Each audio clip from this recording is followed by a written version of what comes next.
start with the mic that's on. I want to start by asking a question. And the question is, how are you doing?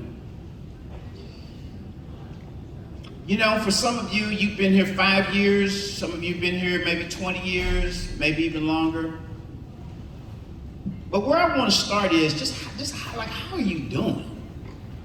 You know, I've only lived in America. It's the only place I've ever lived. And that's something we say to each other. Hey, how you doing?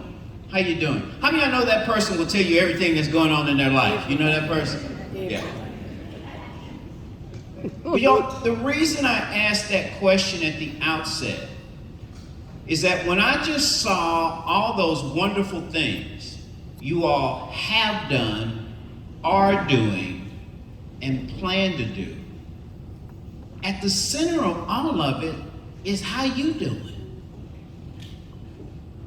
Another way to say that is the degree to which you all will achieve all these wonderful things has everything to do with how you are every single day. So, y'all, I want you to sort of see me as like Uncle D from Nashville. So I don't work here, but I work with you all. And I just think you should give yourselves a big round of applause for everything that was just presented this morning. I'm very serious about that. So some of you I know, some I don't know. I do executive coaching. I get to work with people one-to-one, helping people be their best, helping people grow. I was trying to gain a new client the other day, and the person they were kind of hardcore. They were kind of like, what proof do you have that you could be a good coach? I said, well, I helped this brother in Nashville get an $83,000 raise 2 years ago. They were like, when can we start? But y'all, the question I want to ask you is, what is your ultimate why as a leader here at Southwest? And for those I haven't met, I don't care what your position is, in my mind, you're a leader. I don't think leadership is positional. Matter of fact, how many of you by show of hands have ever worked for somebody who had the title but was not a good leader? Amen. Hello, look at the hands. So it's not about your title, right? It's about how you conduct yourself. My mother I'm from St. Louis, we say secretary in St. Louis. I don't know if y'all can relate. But my mother was a secretary at the welfare office in St. Louis for 43 years. In 43 years, my mother never missed a day of work. 43 years, my mother was never late for work as a secretary. All right. But anybody at the St. Louis welfare office would tell you Jenny Mae Young ran the welfare office. So I'm going to be speaking to you today, not as an employee, but as a leader. And what I found is when every single person on the team, again, no matter their title, no matter their length of employment, sees themselves as a leader, it totally changes everything that team does. It totally changes how that team functions. So I want to start with that question. What is your why? This might sound overly simplistic, but like, why do you come here every day? Why are you showing up? Why do you wake up? Why do you drive in? Why do you set your alarm? Why do you shower? Why do you do it all? Well, when I think about it, this is ultimately about students. It's about students. And I'm going to say something that you might not be able to relate with, but I'm going to say it anyway. I have love for everybody in this room. We might say, man, how can you love me? You don't know me. I don't have to know you. I know what you do. You've decided to commit your time and your talent every single day to ensure that another human being is making a generational impact on their family. I don't have to know you. And I don't care what your job is. Thank God for the brother that came up here and mopped up here. Thank God for the people who set all this AV up. I don't care what your job is, people who put the food out. Whatever your job is, you decide to do that job in an organization that is changing people's lives. Yo, can I tell you something? I grew up in the largest housing project in St. Louis, the Blue Mine Projects, 1,643 units. Nearly 4,000 people in a 3 square mile radius. I did a speech on fatherhood at my church several years ago, so I went back in my mind and I thought about everybody that grew up in the Blue Mile. Now I didn't know everybody, but I sure knew a lot of people. And out of nearly 4,000 people, I could only remember 15 fathers in my home neighborhood. I tell people, the first time I ever rang a doorbell, I was 15 years old. I was a junior in high school. I went to the top Jesuit all-boys high school in St. Louis University High School. And one of my best friends was Mark Schaefer. And I never forget, we got out of school early one day. And Schaefer said, hey man, you want to come out to the house and swim? Now again, I had never put come out to the house and swim in the same sentence. Because we had one pool that serviced 3 housing projects. So I said, yeah man, that'd be cool. I said, how am I going to get out there? You got a bus that goes out there? He goes, a bus? I said, yeah, you know the big thing with wheels people ride on? He said, you can ride with me. I'll take you out there. I said, well, how am I going to get home? He said, I'll take you home. Yo, this is 1979. I had never seen a white person in my neighborhood, ever. So I said, well, let's go, man.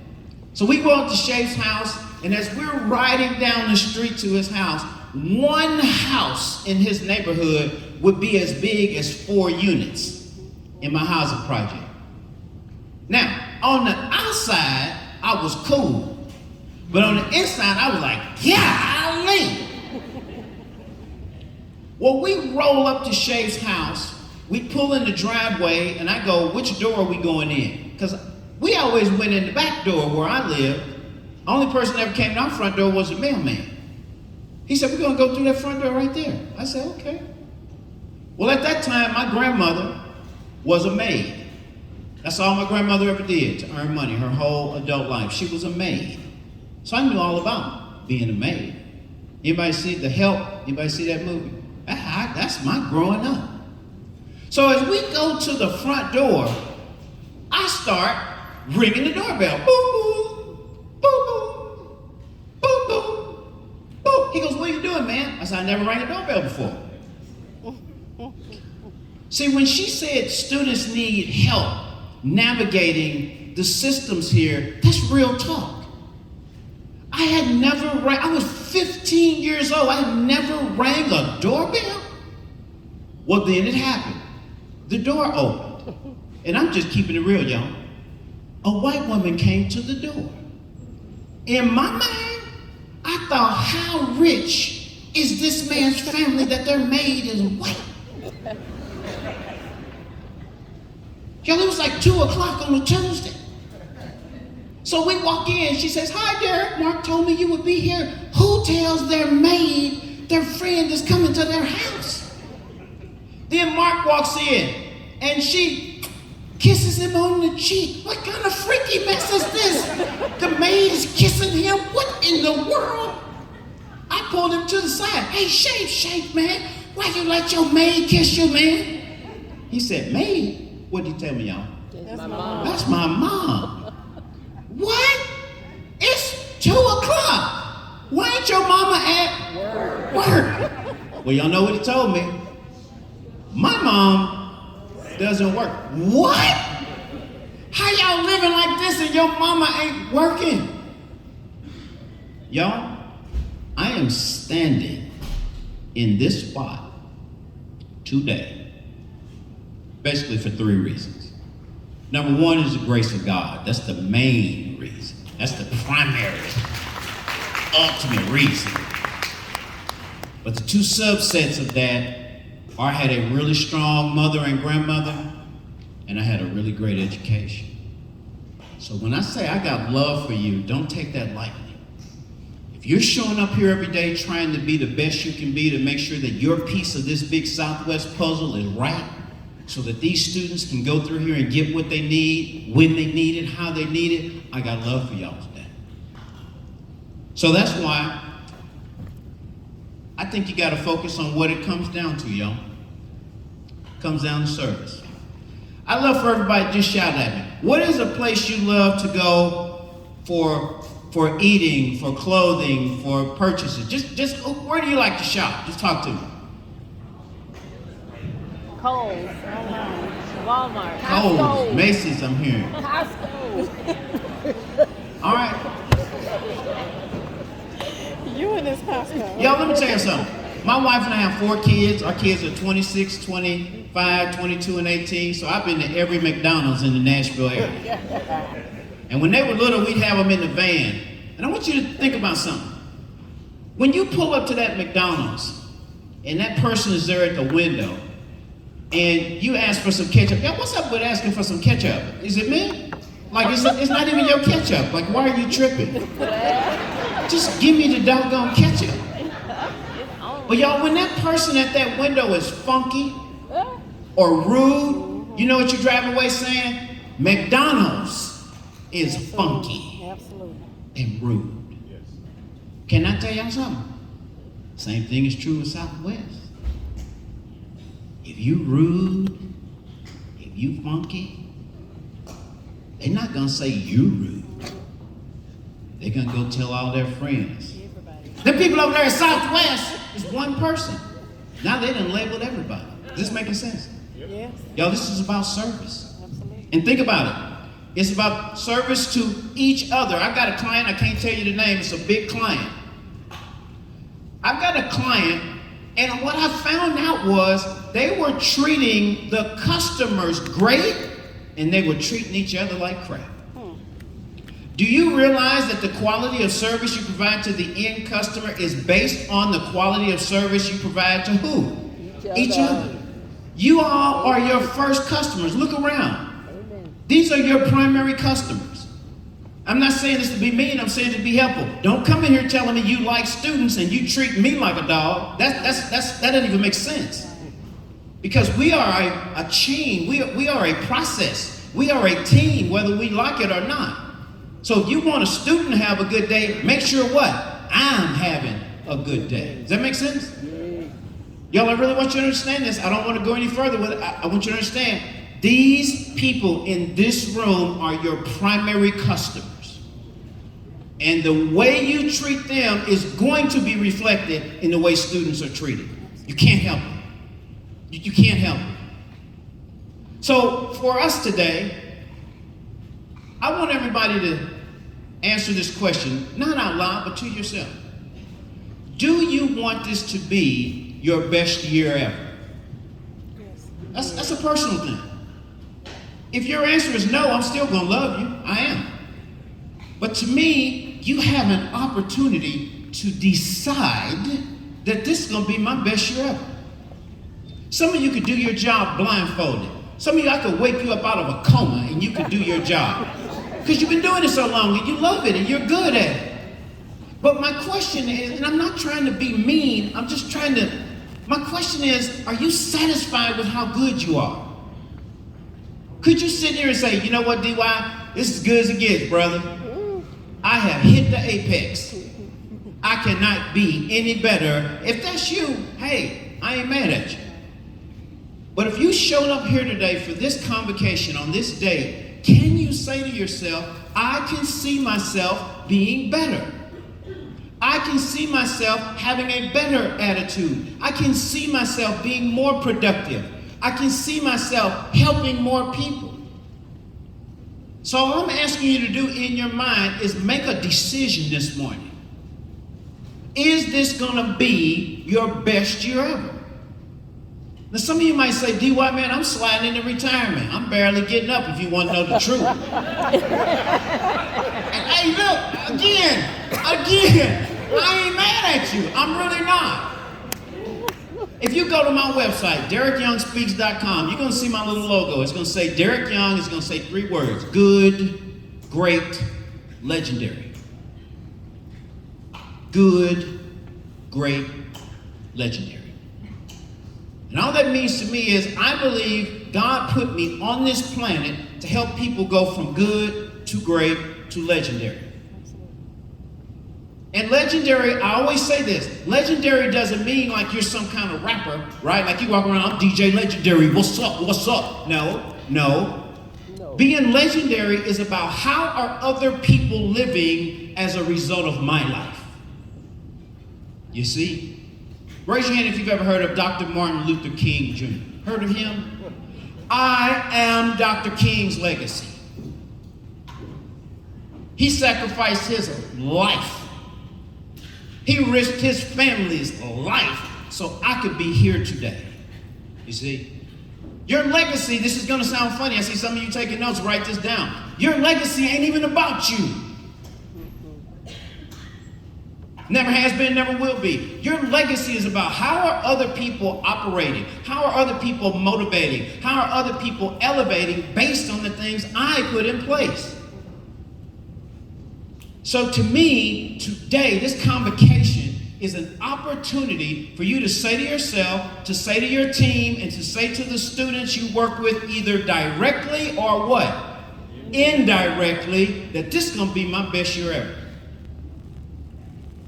This right here, this 2023-24 is going to be my best year ever. So in a group this big, somebody's going to say, DY, how in the world do I make this my best year ever? How do I elevate myself? How do I take my performance to another level? Y'all, I drove this morning. I got up at 4 o'clock and drove over here to tell you 2 words. And that's be nice. All your dreams at Southwest can come true if you will just be nice. Some of the folks in the room have heard this story, but those who haven't met me haven't heard this. And I'm not saying this to be mean, I'm saying this to just be very direct. I got a phone call one time, and the phone call went like this. Hello, Derek Young? Yes, it's us, me, yes. We're ABC Corporation. It's a $32 billion, that's with a B, $32 billion multinational company on the phone. Yes, we heard you're an excellent executive coach, and we have a person in our organization that we think might be our president one day, and we would like you to serve as this person's coach. So I'm on the phone like, this is life at its best. You just sitting at the crib chilling and folk call you up.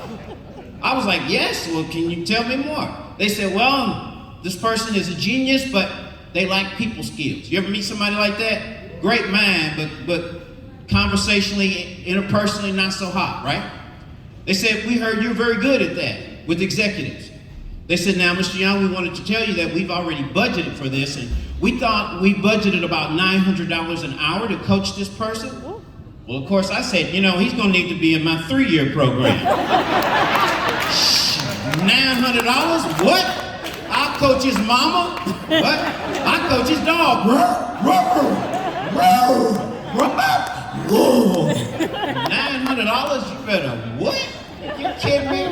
What they say, you can take the boy out the projects, but you what? You can't take the projects out the boy. 9 bills? Heck yeah, let's go. Shoot. Well, y'all, I started working with this man, and it was clear, he was a genius. It was obvious. After about 3 months, he asked me that question every coach wants their coachee to ask. He said, D.Y., you've been working with me for a while. What do I need to work on? What's something you see in me? And y'all, this was that critical moment. This was that critical moment where that $900 was going, don't tell him. Don't tell him. But the coach in me had to tell him.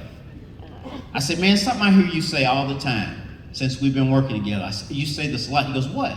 You say, I'm not a morning person. I say, you say that a lot. He goes, because I'm not. Because I'm not a morning person. And $900. Yeah. Don't tell him. Don't tell him. I had to tell him. I said, are they paying you in the morning?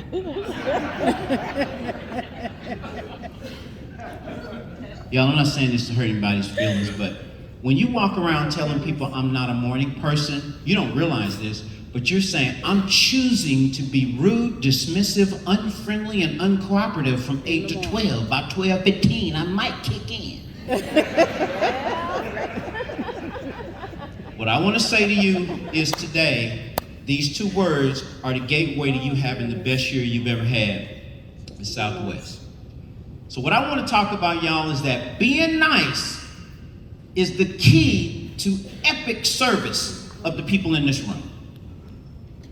Being nice is the key to epic service to your students. And being nice, just simple niceness is the key to serving this community. How do you know that, DY? Something I say to young people a lot. Young people don't feel like you get them. And I'm gonna tell you why. It's because you're communicating from your own perspective. Can I give y'all two phrases I totally clipped out of my lexicon? I totally got rid of these two phrases. You ready for them? Two phrases. When I was a kid, and when I was your age, I stopped saying that. Why are you still saying that? Number one, they don't get it. Number two, what? They don't care.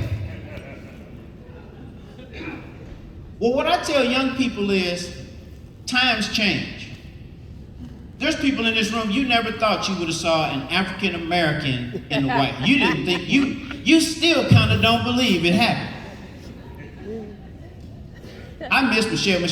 Eleanor Roosevelt was my favorite first lady of all time. I didn't think I was ever going to have a first lady I liked more than Eleanor, and then that old Michelle Obama. I got Michelle Obama's picture up on my wall. I got my wife's permission first. You know how that goes.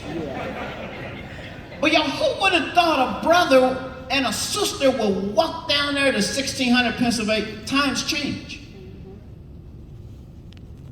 Another thing that changes is terms. How many of y'all know terms change?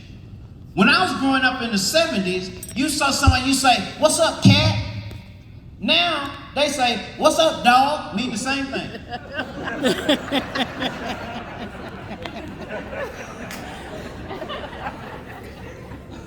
Terms change.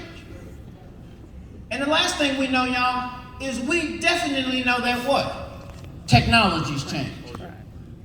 Now, there might be a few young people in here that don't know this, but back in the day, there used to be a thing called a rotary dial phone. How many of them did you have in your house? That would be one. That cord on that phone could stretch from Memphis to San Francisco. Yeah, girl, we're gonna pick y'all up about 4 o'clock. Mm-hmm. Mom and them gonna be there. Sure, right. Mm-hmm. Okay, bye. Okay, bye-bye. The reason your memory is so strong right now is because back in the day, you know when you were dialing that number, and if you messed up, you had to do what? Start all over again. Now. It's gonna take me 10 minutes to dial that number. Times change, man. Times change. Technologies change. But can I tell you something, Southwest? Here's something I've learned. Human nature never changes. Lazy is still lazy. Amen. Hateful is still hateful. Amen. How many of y'all were shocked when you got in the business world? You saw how petty folk were. You were like, "These the pettiest folk I've ever seen in my life. You're so petty." Like you got what PhD stand for? Petty. He did. But like what? Why are you so petty? Human nature never changes, y'all. That's why being nice is at the center of your success as a leader at Southwest. What does that look like? I'm going to give you 7 of these. I'm going to go through them real fast. But these are, in my mind, superpowers here on this campus. They're superpowers. Your ability to be nice in these categories is literally like a superpower among human beings. Because human beings are human nature at the core. To me, the number one superpower is gratitude. Y'all, I'm not a doctor, I'm not a physiologist, I'm just a dude. And I can read, and all the reading I've done says that gratitude literally sets off elements and aspects of your body, the physiological makeup of your body, like a drug or a chemical that puts you in a whole nother zone as a human being. And the key word here, y'all, is you got to say it with me. Choose gratitude. If I took this mic and passed it to my sister right here and we just went around the room and everybody talked about the problems and the troubles in your life, we'd be here till next year. Life, what's the definition of life? Something that is not fair. That's my definition of life. So you gotta choose gratitude. You gotta choose to focus on you didn't want to get up, but at least you what? Got up. You gotta choose not to focus on that 40-minute drive and figure that at least I what? Got somewhere to go. You gotta choose gratitude. And it sets off endorphins. Gratitude literally turns your system on in a way nothing else can. So that's why for me, that's the foundational superpower. I'm not saying this to be mean, I'm saying it to be helpful. If people don't like being around you, I bet you a Coca-Cola is because you are a complainer and a whiner. I bet you a Coca-Cola. That you are not choosing gratitude, you're choosing to focus on everything that's wrong with Southwest. Well, 4 years ago, we used to get to park in the purple spots. Well, we're not parking there no more, man. At least you get to park. Quit talking about the purple spots. Got rid of them purple spots. That ain't my school colors, man. Quit tripping on the purple spots. If you will choose gratitude, it will set off everything in your human dynamic system for you to be more effective, more accepting, more comforting of others. But you got to choose gratitude. Gratitude ain't just gonna come, morning, gratitude here for you. You got to choose it. You got to decide, I'm gonna find through all the hard stuff in my life, all the crazy stuff. Anybody here got grown kids? Oh, Lord, that's his own workshop. Yes, it is. I got a child, I love him. I love him with my whole heart. I love him. He practices what I call selective adultism. Anybody know what that's about? Yeah. You feeling that? Yeah. Yeah. When it's party time, I'm grown when it's party time, but when them dishes gotta be washed, what's up with that? Y'all, you gotta choose gratitude. And for me, it's 3 things. You ought to be grateful you even have a purpose in life. You know, people are walking these streets, y'all, purposeless. You know, that's the number 1 problem in our society. We've got too many people that don't even have a purpose. Not that they don't have talent, not that they don't have skill, they just have no purpose. They have nowhere to direct it, they have nowhere to deposit it. So if you got a purpose, you know why you got that degree, you know why you come here and teach what you teach, you know why you come here and balance these books, you know why you come here and maintain these grounds. You ought to be excited that you even got a purpose. You even have something to direct your potential towards. That's your number 1 superpower, my friends. Your number 1 superpower is your gratitude. Second superpower is caring. When I worked for Dollar General, I worked in leadership development, and we found this new physical program that we could set up for our senior executives. And I have a lot of mottos, okay? And one of my mottos, Dr. Howell, is don't hate, emulate. See, some of the other people on my team, why do they get to get their physicals out there? I'm like, I ain't tripping off that. I'm like, can I get my physical out there? So I start going to life science in Brentwood. Best physical I've ever had. I had the same doctor every year. Then one time I went in, they said, up the street, you're gonna have a new doctor. Who's that? Dr. Bellahar. Okay, cool. So I go to meet Dr. Bellahar.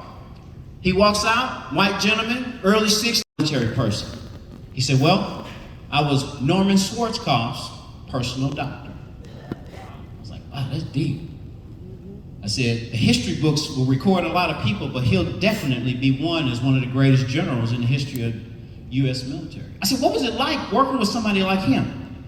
He said, I'll tell you. He said, General Schwarzkopf was the most demanding person I had ever met in my life. I said, yeah, I could imagine that. He said, but I tell you this. He said, I run through a wall for him. I was like, wow, that's deep. I said, what was it about General Schwarzkopf that makes you say that? He said, Derek, he cared about me. Now y'all, correct me if I'm wrong, but the Army, don't they like blow stuff up and kill people? Your second most important superpower, if you're taking notes, write this down. What I'm gonna say is gonna seem, you gotta pay close attention to what I'm gonna say. It's not, do I care about my coworkers? It's, do my coworkers think I care about them? Yeah. That's the magic sauce. See, again, I ask funny questions, but if you don't care about other people, what's that saying about you? If you can't, and y'all, I'm like, look around. These are the folks you need to be caring about. This is it. I don't think, somebody look out that door. Is anybody else out there trying to get in? Y'all, this is it. You are the ones who have said, out of the 8 billion, out of the 8 billion folk in this world, we are the 2 or 3 or 400 who say we care about these students. So to what degree do you care about each other? To what degree do you care about each other's realities? I'm not saying this to be mad, I'm saying it to be helpful. Are you the person who always leads off with everything that's going wrong in your world? Everything that's not right with you? Or are you the person who's there to try to see what else somebody else is going? I'm just saying, how do you demonstrate your care for others? How do you demonstrate your care for your relationships with people? How many of y'all have learned this? A relationship is not something you have with people you like. A relationship is something you have with everybody, whether you what? Like them or what? No. Not. How many of y'all know sometimes they don't like you either? Do you know there's people that never consider that? I just cannot stand Felicia and the way she conducts herself in the meeting. Felicia don't like you either. But y'all gotta work together. Y'all, the third superpower is acknowledgement. Oh boy, this is big. Acknowledgement. I want everybody just for a second to think. How has someone acknowledging you made a positive difference in your life and your career? Can I tell y'all, acknowledgement is one of the easiest, most overlooked things leaders do. Mm-hmm. I'm an acknowledger. I just acknowledge folk because to me, everybody's important. To me, everybody's significant. And I'm gonna tell y'all something else. This ain't, please hear me, y'all. This ain't me bragging on me, this is me bragging on acknowledgement. It would blow your mind how much free stuff I get. Yeah. And I'm not talking about me, I'm talking about acknowledgement. I remember I had a speech, HCA, y'all know HCA, big healthcare, biggest hospital company in the world, okay? Based in Nashville, it's one of my clients. They sent me out to Vegas to do a keynote speech. And HCA, if you know anything about them, they are what I call high test. High test, that's an old school word, meaning they do everything at that top level. So I was going to speak at the Ritz-Carlton Hotel in Vegas. Now remember I told y'all you can what? You can take the boy out the projects, but you what? Ain't take the projects, just remember that. So I show up at the hotel, I don't know, it's 9, 10 o'clock, and sure enough, I get in line, and there's a guy in front of me, and his room is not ready. And he is going off. But in the room, the rates are so high, you would think, and he's just snapping. And the young man behind the counter was paying attention to him, and then he did this. Y'all put your hands together like this, put those two hands together. He did that 2-hand clasp, and when he did that 2-hand clasp, he took this man to school. Sir, first of all, I clearly understand how you must be feeling right now based on the journey. Young man said journey. He hit him with the word journey. Based on the journey that you've been on.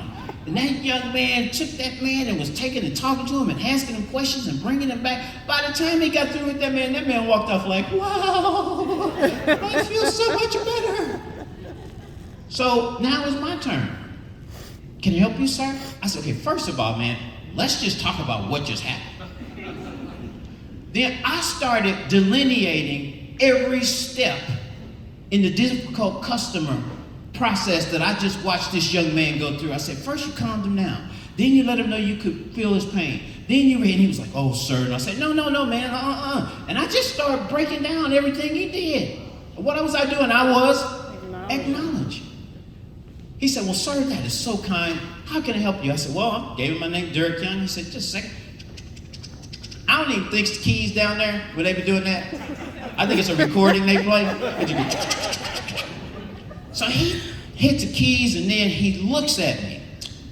He goes, Mr. Young, and what'd he do? He hit me with what? Hit me with the hands. Mr. Young, fortunately your room is not ready. I said, hey man, that's cool. He said, could you give me a second? Okay. So he goes into the back. About 90 seconds later, he comes back out. And then he gives me this look.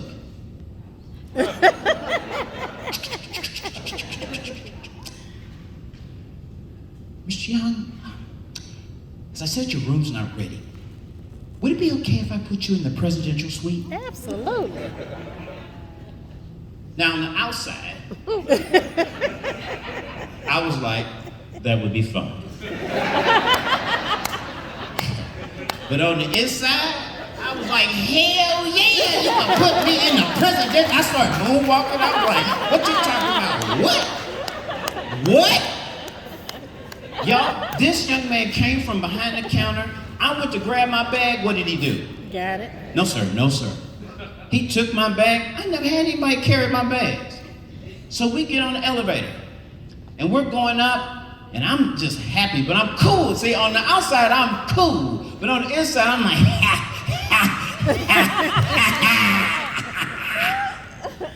Y'all, we get to the top floor, and the bell went, boop.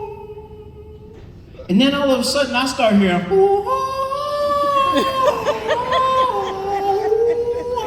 I was like, music was playing, flutes and harps. I was like, goodness. What in the world? Y'all, we walked to the end of the hallway. These two doors on this suite were the size of 4 regular doors. Wow. The man keyed the room, and y'all, you know it's going to be good when they have to open the doors like this.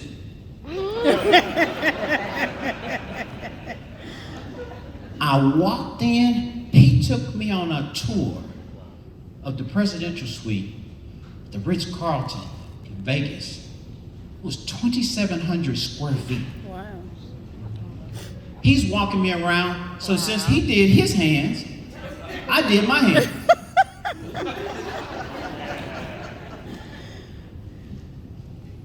Y'all, that guy left that room.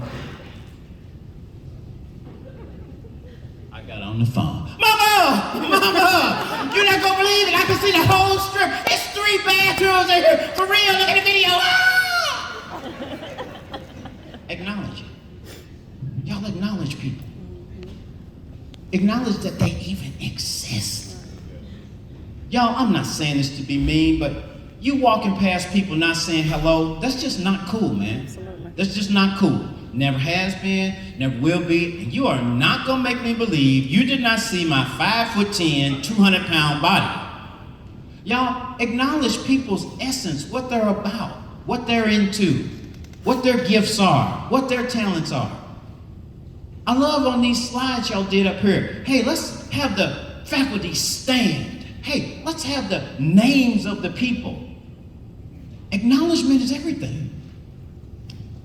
Number 4, y'all, is probably my favorite one on here, and I hope I spelled it right. Somebody spell check that for me. But it's acquiescence. To what degree are you willing to acquiesce to the other person? To what degree are you willing to hear them talk about their weekend?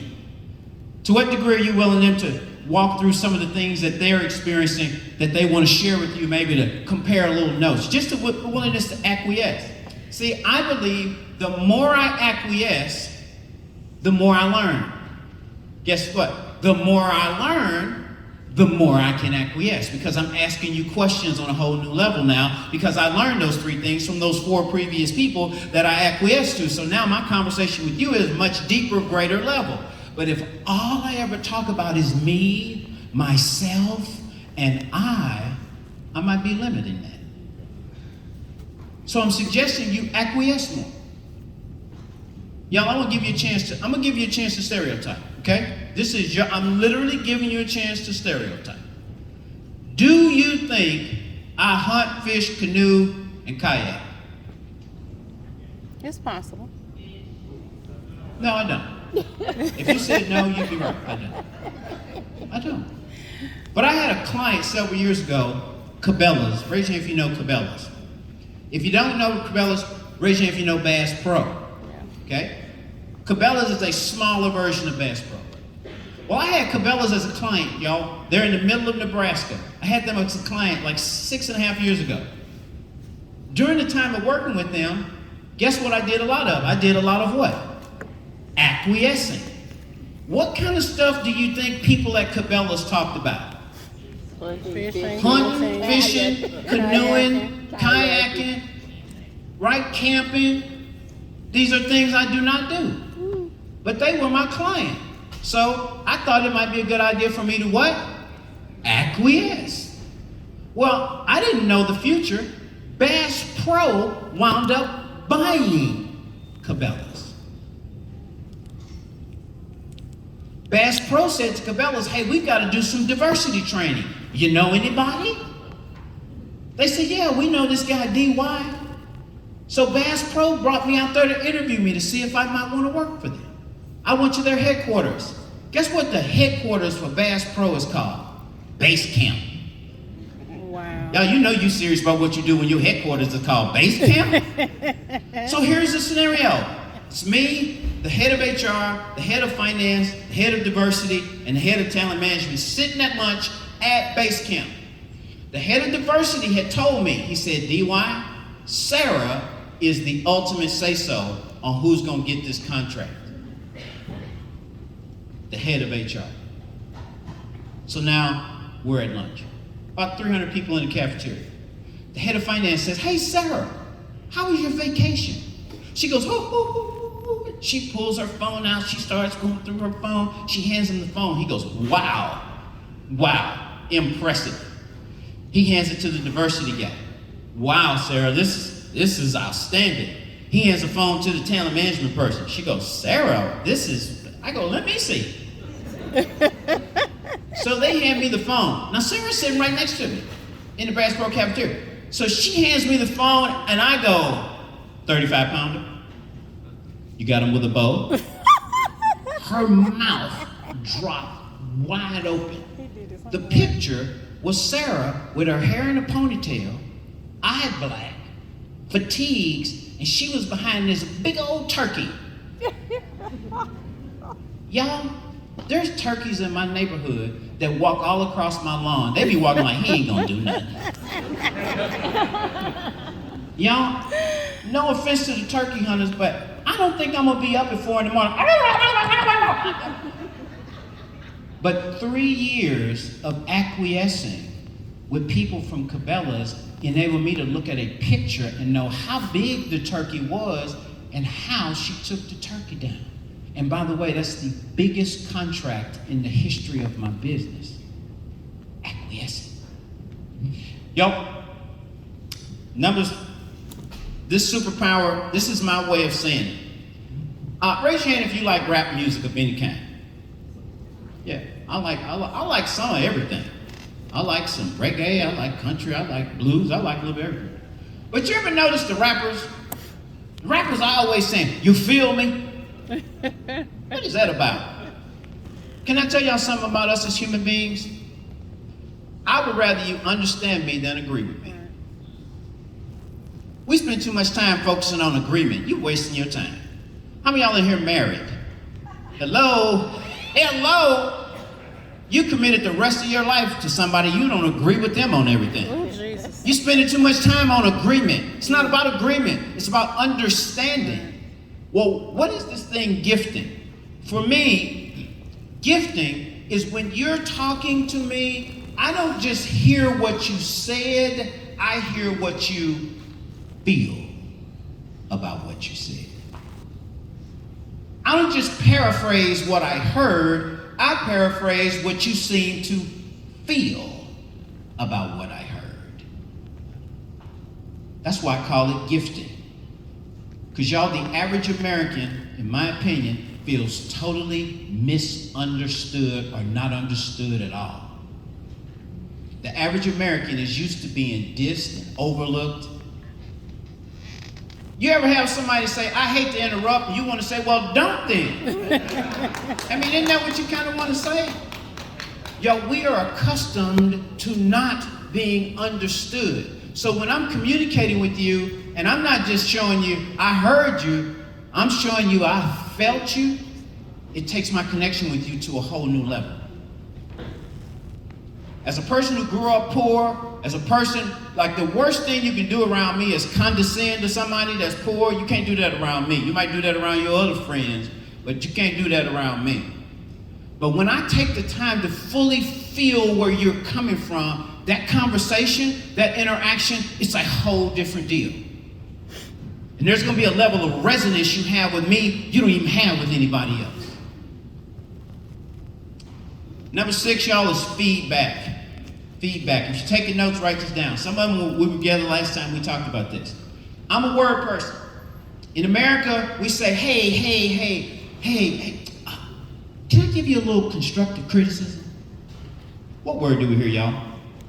Criticism. You might as well left constructive at the crib, because ain't nobody studying that. Or we'll say, hey, can I offer you a little negative feedback? What word do we hear? Negative. Negative. Can I tell you something? If the feedback is coming from a good place, if the feedback is going to help the person be better, do better, if the feedback is going to help the students, help Southwest, where's the negative? You know what the negative is? You're afraid you might what, y'all? Hurt their feelings. Can I stand way back here so I can see everybody in the room?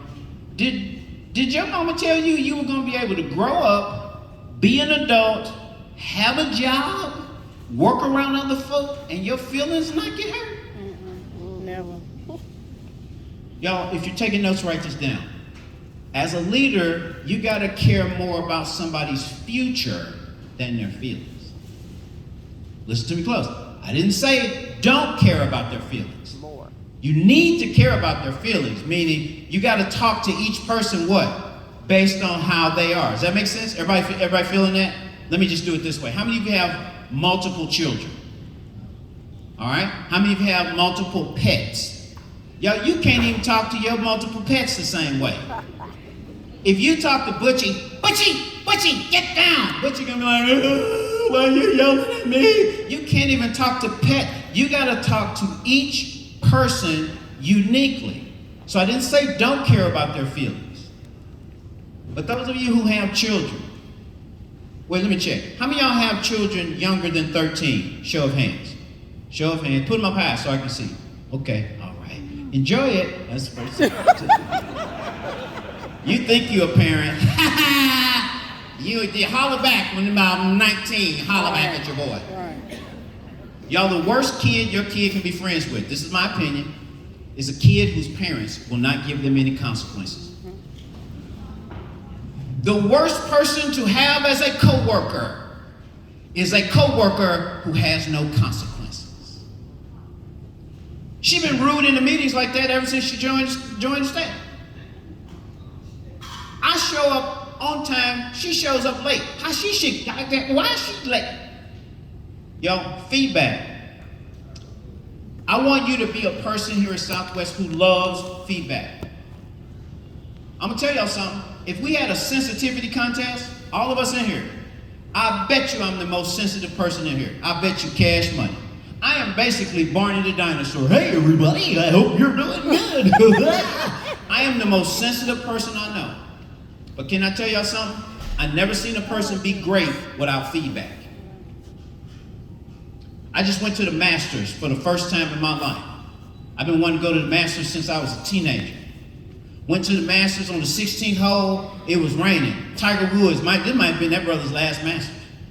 Tiger Woods hit his drive. Tiger Woods' drive landed right by my left foot. Y'all, I was 10 years old. Tiger! My friend was like, dude, this is golf. This is not basketball. Some say Tiger Woods, the greatest, one of the greatest golfers ever. Tiger's had a coach his whole career. his coach gives him honest feedback. You're not going to be great without honest feedback. Right. But I want you to love it. Seek it out. Use it. But at the same time, you got to have the courage to give feedback to other people. I know the reason some people don't give feedback, Dr. Hall, is because they don't want feedback. That's the main reason. They don't want nobody telling them nothing. Y'all, I don't know.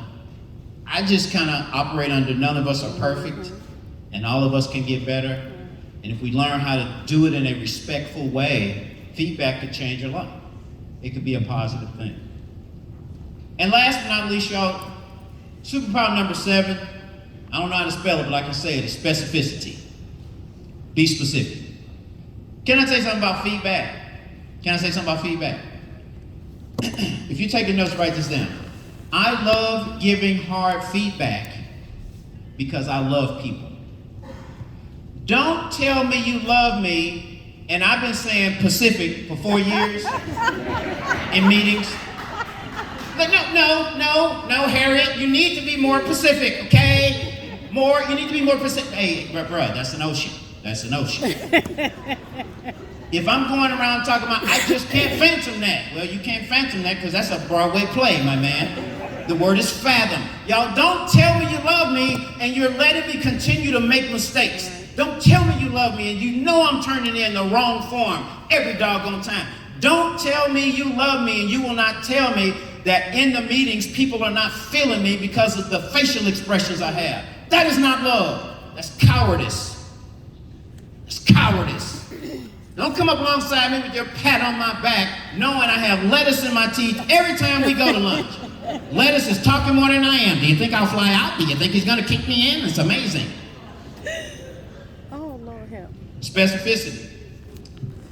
The benefits of specificity are I know what to do. This is the example I use all the time. You got a person on your team. You know they got 2 kids that play soccer. You know they usually travel on the weekend. So it's Friday. They're leaving. You say, hey, DY, appreciate you. Thanks for your work. Now listen to me, y'all. That's a good thing to do. This is what I want you to do. Hey, DY, you got a minute?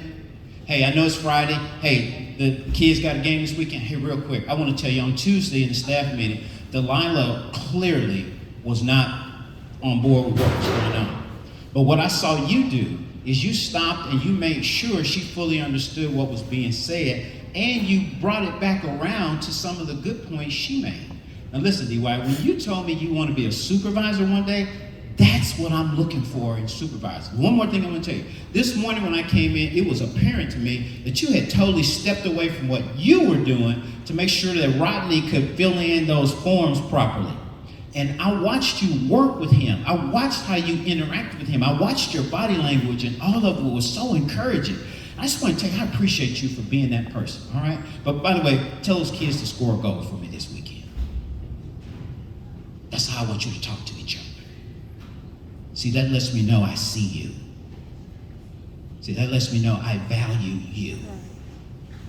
That lets me know that's what you need to what? Keep doing. Specificity is a game changer. And I'm not saying this to be mean, I'm saying it to be helpful. That first one, have a good one. After a while, that can seem a little what? A little superficial. Right? So if you're going to be specific, it's something you got to be detailed. You got to do it every day. So I want to bring it to this close. I want us, remember I told you I'm y'all's uncle. So as members of the Southwest family, I want us to take a pledge today. And I want to call it the Epic Service Pledge. So I'd love for everybody to stand up, please.